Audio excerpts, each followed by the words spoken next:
The fact that they put Jamal Adams at 10, who's essentially a box safety linebacker that can't cover and has been missing tackles over the past 2 years, is ludicrous. And they put Jesse Bates over. Hello and welcome to Stop for Vision. Today we go over the top 10 safeties made by ESPN. We give it a review. I'll tell you what my order would look like. Actually, this list pissed me off so much that I'm going to make my own top 10, so stay tuned for that video. But before we start, hit like, subscribe. You do it? Alright, cool. Alright, so let's go. We got honorable mentions here. We got Minkah Hyde and Adrian Amos in the honorable mention spots, which is absolutely crazy. Minkah Hyde and Jordan Poyer will be in my top 10. You will see that video. Best safety duo in the league. They play off each other. Run, pass, they can do it both. If you watch Bills games, you see that they play in perfect chemistry. It's like music, it's like art. So they play well together. Most of the times when tackles are being made, it's one of them two. Look at Bills games. Edmonds and the two safeties are the main components of that defense, making plays, making tackles, making the defense think. They have them as honorable mention. I don't understand. Every list you look at, they are the best safety duo in the league. Makes absolute no sense. It's even crazier that they have Adrian Amos as honorable mention. The whole Packers defense seems to be underrated as a whole unit. That's kind of what I think is going on here. It grades above 74 over the past 2 years against the run. And he's also solid in pass coverage. And if you look at PFF, he's one of their overall safeties as well. This is just neglect of the Packers as a whole, but Adrian Amos should definitely be on the top 10 as well. Same with the Bills safeties. Tyrann Mathieu, again, a cornerstone safety in the league. I know he's getting older, but he's arguably the smartest safety in the league. Why would the Saints pay that bag for him, knowing they're going to lose Marcus Williams, which you'll see later in the top 10? Tyrann Mathieu, one of the top safeties in this league. He can cover, he can run, but especially intellectual-wise, he can read a defense. He can tell what other players need to do, linebackers. He's more than just a safety as far as physical. It's all about the mental game as well. Don't get that. And then we got Jimmy Ward, who's one of the better safeties in the league. He can cover. That's pretty much what he does. He's like Robert Salah is trying to find that on the Jets now. That's what they did for years. They have a covering safety that can roam around. Jimmy Ward, like right here, for example, he's the best man-to-man coverage safety in the league. He can cover, he can do zone as well. I know San Fran runs zone. So Jimmy Ward being neglected. Jeremy Chin, I've actually seen him play. He played at Duke. He actually transferred from Ohio State. This dude's athletic. Very, very poor man's Earl Thomas. Elite open field tackler, as you can see. Versatility to play the middle of the field, but also linebacker and against tight ends. I think just because Carolina sucks that nobody talks about him, but Jeremy Chin, underrated as well. And then we'll get to the top 10 now. So Quandre Diggs, look at this top 10 spot after back-to-back seasons of 5 interceptions, matches gritty style of play. I think it's because Seattle's defense is so garbage, or maybe because it's West Coast bias. A lot of articles that I've read and people I've talked to, especially my inside source, says Quandre Diggs should be in the top 10. But then again, ESPN's not putting him there. These, again, are all questionable except for the Bills and Adrian Amos. But Javon Holland, my personal opinion, you'll see it. He will be in the top 10. Javon Holland is a rookie last year, but he's an up-and-coming superstar. Watch Miami Dolphins games. He stands out. If you watch film or anything like that, or just want to watch highlights of the games, he can stand down the run, the pass. Look at that. Given what he's asked to do, he's elite. Said a high-ranking NFL exec. Blitz-heavy Miami attack. Really high up so I can find the ball, redirect in space. That's pretty much all those characteristics are all you want in safety. All right, but let's get in top 10. Let's get in top 10. Make sure you like, subscribe. Let's keep going. Oh, my God. They got Jamal Adams at 10. L list, fat L, big L. Why they have Jamal Adams at 10, no idea. He's a linebacker playing safety. Back in the day, what we used to call this was a hybrid safety. I don't know if they still call that now or not. He has been giving up. Over the past 2 years, his tackle percentages have dropped as well.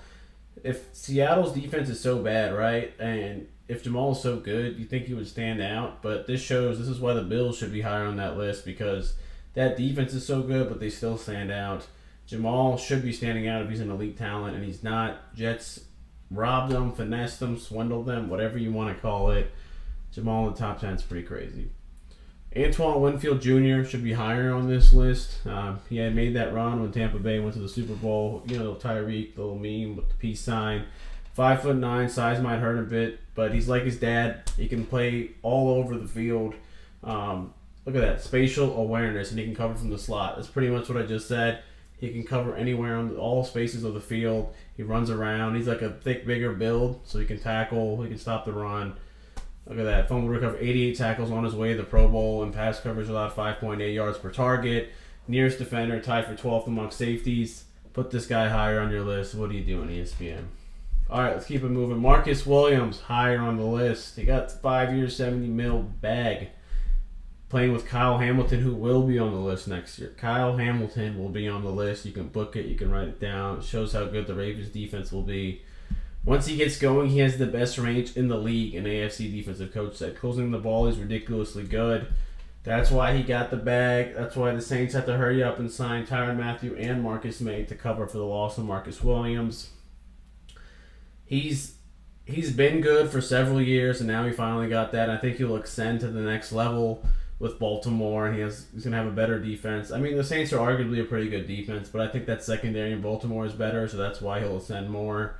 It won't be as much of focus on Marcus Williams and just Lattimore versus you're going to have Fuller, Humphrey, Hamilton, Chuck Clark, and Marcus Peters. So he's going to have a stacked defense. Baltimore's going to be good. Marcus Williams is going to be good. I think he should be a little bit higher. All right, let's keep it going. Harrison Smith, I think it's just right putting him here just because he's getting older. His PFF grade was 90 like 3 years ago and went to 74 and 72. So it has dropped. It has dipped. But still, he can do it all. Let's see. He's probably the best defensive player still. Yeah, actually, no, he signs Darius Smith is pretty good, but he can stop the run, which he's damn good at ever since he came from Notre Dame. He can cover, but now he's probably getting a little worse at that with age, which just happens. But he's still in the top 10. Harrison Smith, multi-year Pro Bowler, leader of the locker room, put him in the top 10.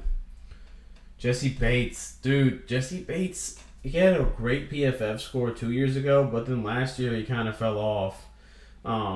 He's 25, he's young, I get it, but you think he would have stood out. They went to the Super Bowl last year. You think he would have been a key factor, but it was mostly Hendrickson pass rushing. Jesse Bates is good, though. He can definitely bounce back from that. That's why they haven't signed him. He's on a franchise tag. As you can see here, $12.8 million franchise tag this year. Both sides have until July 15th. They haven't done it yet. He's in a contract year, so maybe he balls out. Maybe he ends up being a top 5 safety. But last year, he did kind of fall off. Below average tackler. Ranked among 24th among defensive backs. But he was overall good. That's why he's in the top 10. He should probably be in the top 10, but we'll see what he does this year, contract year. All right, top 5. Like, subscribe, top 5. All right, Budda Baker. Shouts out to Budda Baker. When he came out from Washington, he was supposed to stop the run. That's all he was really essentially supposed to do. But now he's covering. He's got the deep ends as well. He's improved a lot. The knock on him was he's a one-trick pony and more of a one-hitter, and he's become more complete each year. I agree with that. How many picks did he have last year? Did he even have any? 98 tackles, tied for 12th among all defensive backs. Damn, he's evolved into an all-around player, holding opposing quarterbacks to 61.3 passer rating. 3 picks in 2021. 5 picks in 2020. 0 through his first 3 seasons. All right, yeah, Budda Baker, top 5. And that was the only flaw, was the pass coverage. He's doing it now. Budda Baker, put him in. Derwin James, amazing talent out of Florida State. But, dude, he gets hurt a lot. That's the thing. He's amazing. He can cover. One of the best coverage, athletic safeties. They hit a goal mine with Derwin James, especially getting him later in the first round. They always seem to have good corners like Cromartie and Flowers, and there's a bunch. I can't even think of them on the top of my head right now, but the Chargers usually have a good secondary. And now they have Derwin James. But look at that. He's missed 27 games in the past 2 years with multiple foot injuries. And foot injuries seem to linger. He's a similar style of play to Jamal Adams and Budda Baker, but he has a better coverage than them, he's top 5. He shouldn't be top 10. But this season we'll see a lot as far as how he's on the list. So if he stays healthy, they can go to the Super Bowl, and he's playing all year. He can go even higher on this list. 4, I think, is a little generous for someone who doesn't play all the time, but he is 25. He does the damn thing, especially covering top-tier tight ends and elite receivers, especially in the slot. So we'll see what happens this year. All right, top 3. Kevin Byard, this list sucks. He should be number 1. He had the highest overall PFF score last year. He's had 90 in the past 3 years. The best coverage. Look at that, 90.3 ratings. Exceptional ball hawk rate. Was 25%, ninth among safeties for NFL Gen Stats. Consistency in coverage separates him. He's got rare instincts all around the ball. The best coverage safety in the league, has been for the past couple of years. Should be number one. I really want to put him number one. He's been that good. Well, then do it, AFC defensive coach. You remember when Deion and him were arguing, and Deion was like, "You stay being a man. I stay being the fan. I'm gonna be the man." Now I think Deion knows him. I think everybody knows him.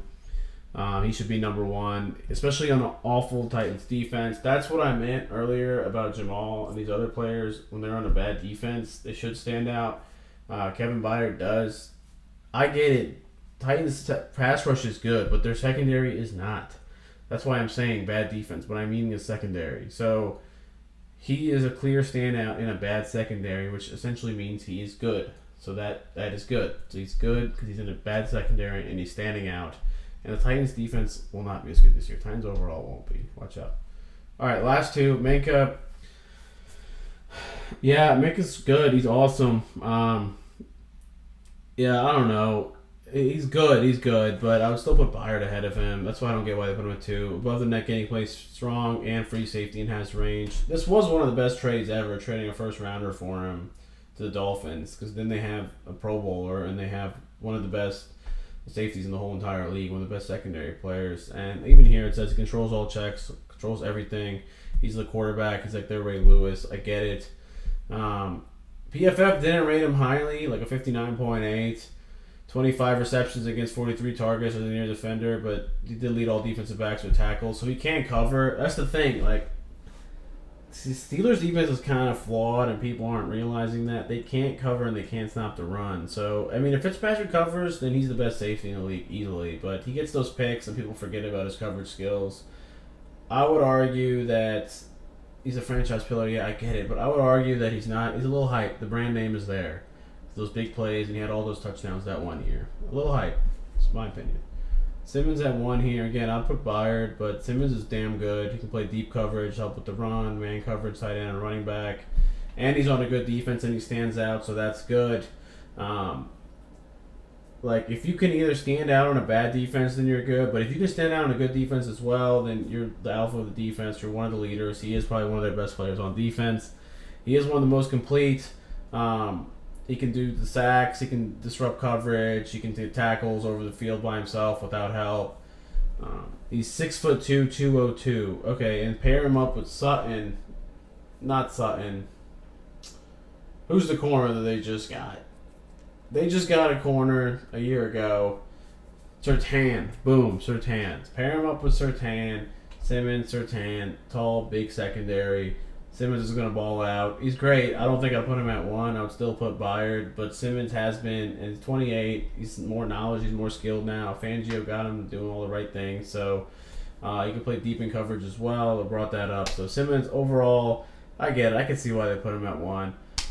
But, yeah, I'm going to make my own. ESPN took a pretty big L. I don't think this was a great list, but I'll make my own. I'll upload. I'll let you guys know. All right, like, subscribe, hit the bell icon. I'll talk to y'all soon. Peace.